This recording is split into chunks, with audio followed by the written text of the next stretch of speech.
How to get your house ready to sell in this market, whether it's a slow market or a very active market. Right now, it's a very active market, so you do want to prepare your house so you get the top dollar.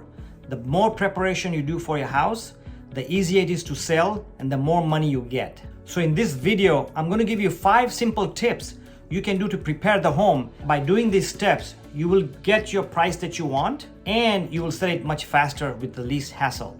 So let's get started. So these are not in specific order. I'm just going to give you the tips. By the way, I'm Mike Patel with First Team Real Estate right here in Anaheim Hills, and I put out these videos every week, so please feel free to subscribe. So tip number 1, if your rooms are different colors or if your paint is very off the norm, then it's highly recommended that you paint the house. Painting the house does 2 things. First of all, we recommend painting neutral colors, light colors, because people like light and bright. So a coat of paint goes a long way. Not only will it look nice, but even the house will smell better with odor. So painting is a key when selling a home. If it's in bad shape, or if you have different colors in the room, one is pink and one is blue and one is purple, or it hasn't been painted in a long time, the rate of return will be quite a bit. Painting goes a long way. This is for inside and or for outside. Including if you have a patio and if it's outdated, giving it a fresh coat of paint goes a long way. It's much cheaper than replacing the patio or replacing a lot of other things. Tip number 2 is very interesting and it doesn't cost you anything. And that has to do with decluttering your house. In all of our house, including mine, I've been here for 20 years and we keep buying stuff and getting stuff and collecting things. So all of a sudden, our kitchen, our living rooms, our bedrooms, our garage is full of stuff. So what happens is over the time, assuming you have stayed there for 2 years, 3 years, 10 years, 20 years, we collect a lot of things, a lot of the stuff we don't even use. So decluttering is very key, doesn't cost you anything. What we recommend is before you put it on the market, take out as much stuff as you can. 1, that you are not using. Number 2, if you're moving out of state or a different town or a smaller house or a bigger house, a lot of the stuff you're not going to use anyways. Some of your books, some of your pots and pans, some of your furniture, some of your paintings, whatever it is. So you may want to quote, get rid of it. Sorry to say that, but when I say get rid of it is give some things away if you're not going to use, donate some things away, have a garage sale, or you can sell it on OfferUp or apps like that or eBay, and take out as much stuff as you can, because when people buy house, they buy space.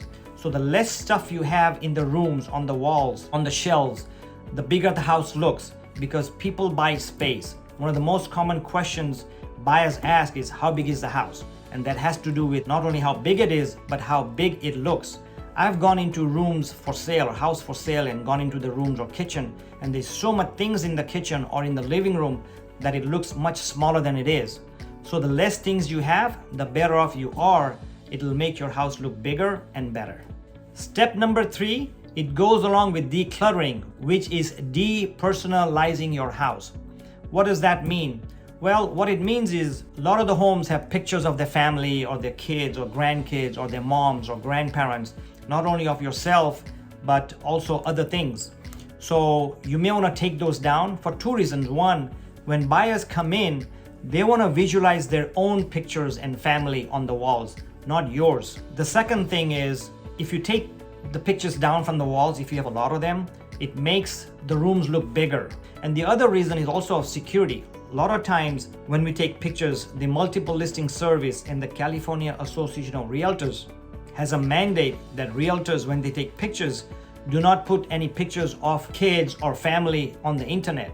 So it's also a security concern, because nowadays there's a lot of pictures taken, there's videos taken, so we don't want those in there also. So depersonalizing is very important when selling a house. May I suggest that you hang around till tip number 5, because after tip number 5, I have a bonus tip which you don't want to miss. So step number 4 is improve your curb appeal. What does that mean? Most of the buyers, when they come to the house, it's the first impression that counts. So when they drive to your house, when they park in the driveway or on the side, how does the general house look like at a first glance? Is it nicely, is your lawn green in case it got dry over the years and you have brown patches? Make them green. Is your windows clean? Are there flowers, colorful flowers in the front? The other thing you want to do is on the front entry, clean up the things, clean up the lamp if there's spider webs on it, or if the mat is dirty, or if it's an old mat, change the mats. So little things like that goes a long way. So when they park the car and as they're walking to the house, they're going to look at your roof, they're going to look at your window, they're going to look at the entry door, they are going to look at the plants and the lawn. So all that makes a big first impression. Same thing in the backyard. When they go in the backyard, they're going to look at your landscaping. So all those little things, which does not cost you a lot of money, you can start doing it ahead of time, whether you're selling it 6 months ahead or a year ahead. If you have dry patches, fix it up. If you have a lot of bushes in the backyard or the front yard, trim them. If you have big trees, have them trimmed. Plant some colorful plants, put some mulch, wash the doors, wash the garage doors. All these little things does not cost you a lot of money, but it makes a great first impression, and that'll make your house sell faster. And the faster the home sells, the better price you get. As you know, the longer it takes to sell a house, of course in this market, home sell in 2 or 3 weeks, but in this market, if it doesn't sell in a month, chances are something's not right and you may not get the full price or over asking price. So curb appeal is very important. One more thing about curb appeal, my roof right now has a little bit of green algae on it. And some of my friends have told me you need to get rid of those algae, which I'm gonna do. So if you have algae on the roof, or roof is dirty, or if you have rain gutters full of leaves, clean those. That's curb appeal, and that'll go a long way. Tip number 5 is to clean your house thoroughly.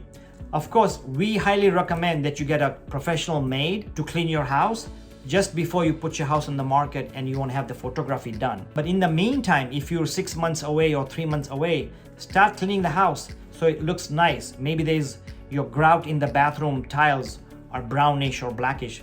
Clean those. Maybe the windows need cleaning, so start cleaning those. Your lamps are dirty, your cabinets are dirty, there's stains on the cabinets. Anything you can do to take out stains and dirt and dust and cracks, all these little things go a long way. Because what happens is when you're asking for a top price and they see these little things, buyers think, oh my God, the window is cracked. It may cost them $200 to fix it, but they think it's gonna cost me $2,000. They may see the grout in the bathroom tiles.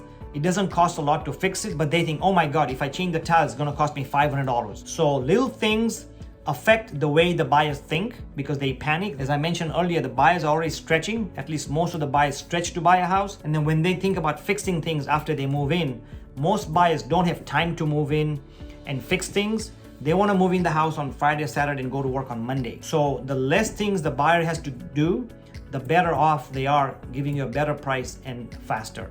So cleaning the house thoroughly goes a long way. And as promised, here is the bonus tip. The bonus tip is, and this comes to play once you put the house on the market a week before, a few days before. And that tip is make sure the house smells nice. A lot of times we go into a house and we smell carpet that's dirty. It has pet odor in there. Depending on what kind of cooking you do, there's a stale smell of food on there because if it's oily and if it's barbecue-ish, then the odor sticks on the wall. So when you come in, it really smells. Or you just haven't cleaned the house in a long time. You don't take care of it, so the house smells. So deodorizing your house is very important. And one of the things you can do when you put your home on the market, depending on how much odor you have, is you can clean it, deodorize it, or coffee candles, put some incense. All these things really help. But if your carpet is really have odors in there, you may want to replace that. But the tip was deodorize your house. It goes a long way. Hopefully these tips will help. I have another video here. Please look at it. It gives you tips on selling your home. This is when you are really ready to sell. Thanks again.